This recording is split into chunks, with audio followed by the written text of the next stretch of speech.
Okay viewers, family members, second পার্টে চলেন।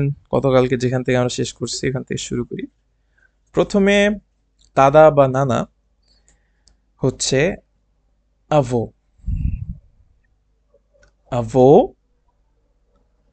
আভো।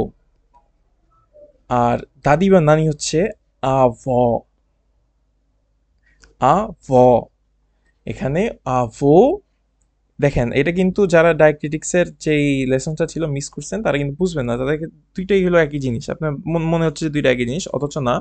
কারণ এখানে উপরে চিহ্ন ভিন্ন ও এর উপর, এই কারণে দুইটার উচ্চারণ দুই রকম হবে। উপরটা উচ্চারণ হবে আভো, আর নিচেরটা হবে আভ।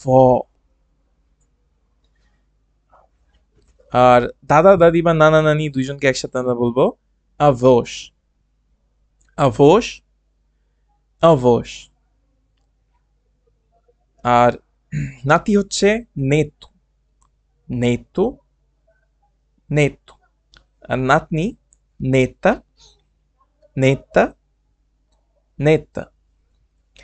আর নাতি নাতনিকে একসাথে বলবো নেতুস, নেতুস, অথবা নেতাস, নেতাস। পরে চাচা খালু মামা ফুফা, অর্থাৎ আঙ্কেল যারা, এরা হচ্ছে তিও, তিও। আর চাচি খালি মামি ফুফু, তিয়া, এটা হচ্ছে তিয়া।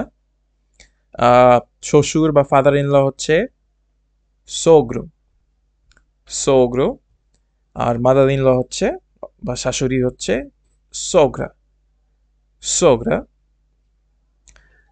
দুলাভাই শালা ভাসুর ভগ্নিপতি সবাইকে বলতে হবে কুঞ্ঞাদু, কুঞ্ঞাদু।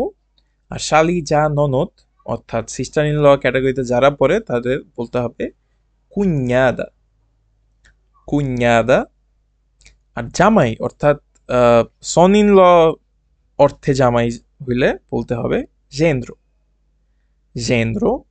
আর ডটার ইন ল ক্ষেত্রে যদি পুত্রবধূ হয় তাহলে বলতে হবে নরা, নরা, নরা। আশা করি সবাই বুঝতে পারছেন। যদি কারো কোনো কনফিউশন থাকে অবশ্যই আমাকে কমেন্ট সেকশনে জানাবেন, চেষ্টা করবো আপনাদের কনফিউশন দূর করার। আর ভিডিও ভালো লাগলে অবশ্যই সাবস্ক্রাইব করবেন। আজকে ভিডিও এই পর্যন্তই থাকবে, ধন্যবাদ।